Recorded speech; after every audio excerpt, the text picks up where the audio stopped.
బయట బయట ఎవరో నా గురించి ఇట్లా అట్లా అని ప్రచారాలు చేస్తున్నారంటే దాంట్లో రెండు కోణాలు ఉండొచ్చు. ఇంతకుముందు చెప్తే కదా, స్వామీజీలను బ్లేమ్ చేయని కూడా ఒక గ్యాంగ్ తయారైంది.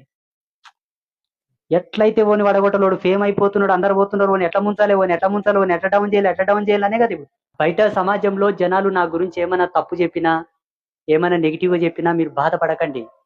ఎందుకు ఎందుకు బాధపడకూడదు అంటున్నానంటే, వాళ్ళు ఏ కోణంలో అంటున్నారు, ఏ తప్పు చూసి అంటున్నారు, వాళ్ళకి ఏం అర్థమైపోయిందో మీరు కూడా అర్థం చేసుకోండి.